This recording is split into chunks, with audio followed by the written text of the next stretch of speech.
भगवत गीता के नाम कुछ पल हर सुबह शाम चैनल में यह अनाम आवाज एक बार फिर आप सबों का स्वागत और अभिनंदन करती है।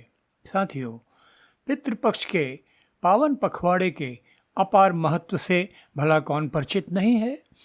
इस परम पावन सर्व कल्याणकारी पखवाड़े में पितरों पूर्वजों को मुक्ति प्रदायिनी भगवत गीता 7वें अध्याय का 8वां तथा 9वां श्लोक आज आप सबों के बीच प्रस्तुत है। रसोहम अपसि कौन्तेय प्रभा अस्मि शशि सूर्ययोः प्रणवः सर्ववेदेषु शब्दः खे पौरुषं नृषु पुण्यः गन्धः पृथिव्यां च तेजः चास्मि विभावसो जीवनं सर्वभूतेषु तपश्चास्मि तपस्विषु।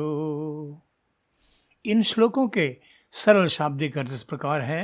हे अर्जुन, मैं जल में रस हूँ, चंद्रमा और सूर्य में प्रकाश हूँ, संपूर्ण वेदों में ओंकार हूँ, आकाश में शब्द तथा पुरुषों में पुरुषत्व हूँ, और पृथ्वी में मैं पवित्र गंध हूँ, अग्नि में मैं तेज हूँ, संपूर्ण भूतों में जीवन हूँ और तपस्वियों में तप हूँ।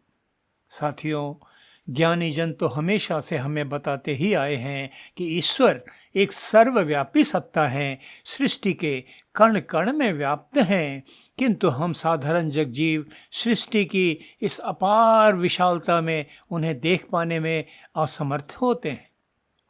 योगेश्वर श्री कृष्ण अर्जुन के माध्यम से हम जगजीवों को भी इन श्लोकों में विशेष रूप से समझा रहे हैं कि प्रकृति में वे किन किन रूपों में विद्यमान हैं, ताकि हम उनकी सर्वव्यापकता से भली भांति परिचित हो सकें, उनके प्रति हमारी श्रद्धा और हमारा विश्वास दृढ़ से दृढ़तर हो सके, हमें सर्वत्र उनकी उपस्थिति का बोध हो, जिससे हमारा आचरण, हमारा व्यवहार सात्विक बना रहे और हम अपने सारे कर्म उनके चरणों में समर्पित कर निष्काम अनासक्त बना रहें, हमारा आध्यात्मिक उत्थान हो, हम पाप कर्मों से बचें और सदा सन्मार्ग पर चलते रहें।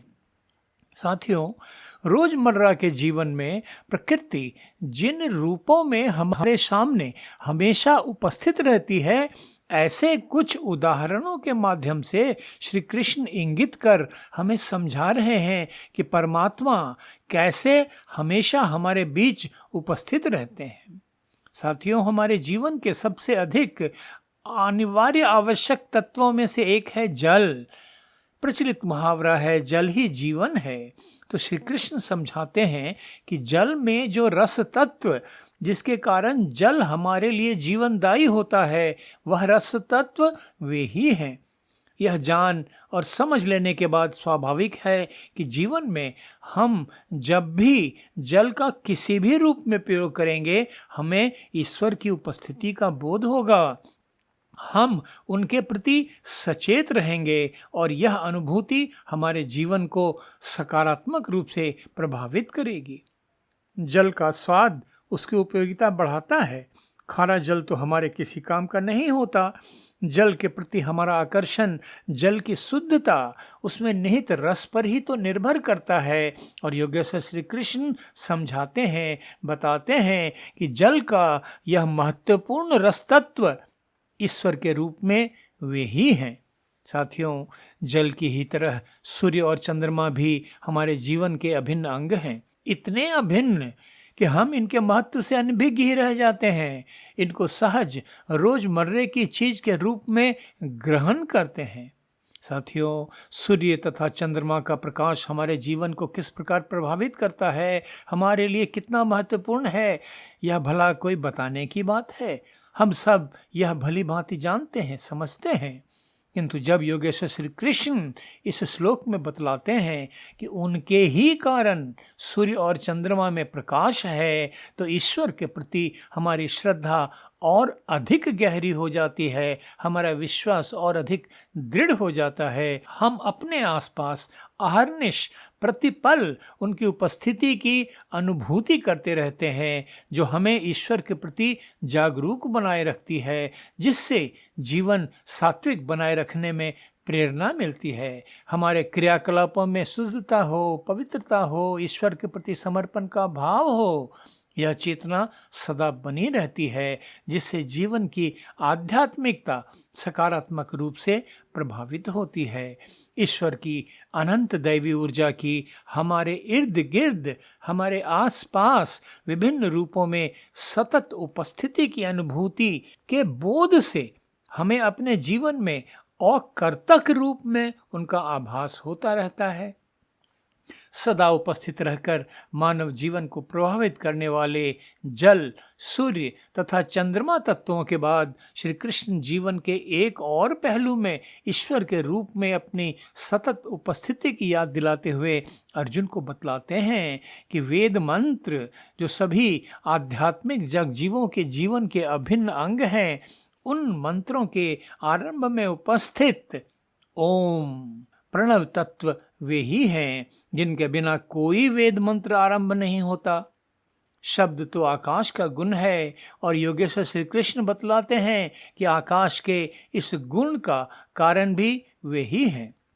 इतना ही नहीं, पुरुषों का पौरुष, पुरुषत्व जो उनकी गरिमा है, संसार में जीवन क्रम जारी रखने वाला महत्वपूर्ण तत्व है, श्री कृष्ण अर्जुन के माध्यम से हमें बतलाते हैं कि उसका कारण भी वे ही हैं। साथियों, पृथ्वी की गंध से भला कौन भारतवासी परिचित नहीं होगा।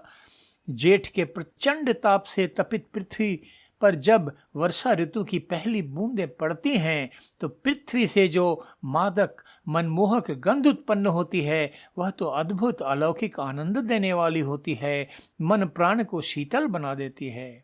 योगेश्वर श्री कृष्ण बतलाते हैं कि पृथ्वी की उस मनमोहक गंध का कारण भी वे ही हैं। और अग्नि के तेज की बात करें तो इसके बिना तो मानव जीवन की कल्पना ही असंभव है। अग्नि का तेज हम जगजीवों के आहार भोजन का आधारभूत तत्व होता है, जिसके बिना मानव जीवन तो संभव ही नहीं हो सकता। अग्नि का ताप हमारे शरीर में विभिन्न रूपों में उपस्थित रहता है। जठराग्नि की उपस्थिति हमारी पाचन क्रिया को उचित रूप से संचालित करती है, इसे सक्रिय बनाए रखकर हमारा जीवन संभव करती है। शीतकाल में अग्नि की उष्णता मानव जीवन का संबल होती है। श्री कृष्ण बतलाते हैं कि जीवन के इस महत्वपूर्ण, अति महत्वपूर्ण तत्व का कारण भी वे ही हैं।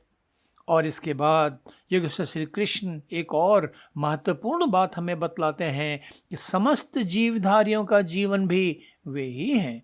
जीवन उनके ही कारण है और सच ही तो है। विचार कर देखिए, सूरज, चंद्रमा, पृथ्वी, आकाश, पुरुषों का पुरुषत्व, अग्नि का तेज, इन सब के बिना क्या जीवन की कल्पना भी की जा सकती है? उत्तर तो बस एक ही है, असंभव। और इसके बाद योगेश्वर श्री कृष्ण एक और महत्वपूर्ण बात कहते हैं कि तपस्वी गण जो तप करते हैं, वह तप तत्व भी वे ही हैं। एक बार फिर अनायास संत तुलसीदास की पंक्तियां स्मरण हो आती हैं, जिनमें उन्होंने कहा था कि सोई जाने जेहि देई जनाए, जानत तुम ही होई जाए, तुमरी कृपा तुम ही रघुनंदन, जानहि भगत भगत उर चंदन। तो साथियों, इस प्रकार आज प्रस्तुत 2 श्लोकों में ब्रह्म अवतार योगेश्वर श्री कृष्ण हमें सचेत करते हैं, जागृत करते हैं कि जीवन के जो भी महत्वपूर्ण कारक तत्व हैं, वे सब वे ही हैं। उन सभी रूपों में वे ही हमारे बीच उपस्थित हैं और इस प्रकार अपनी सर्वव्यापकता का चित्रण कर वे ईश्वर के प्रति हमारी आस्था को दृढ़ता प्रदान करते हैं। तो आज बस इतना ही। भगवद गीता 7वें अध्याय के अगले श्लोकों के अर्थ तथा व्याख्या के साथ कल फिर आप सबों के बीच उपस्थित होऊंगा। तब तक आप सबों के लिए अशेष मंगल कामनाओं के साथ धन्यवाद। नमस्कार।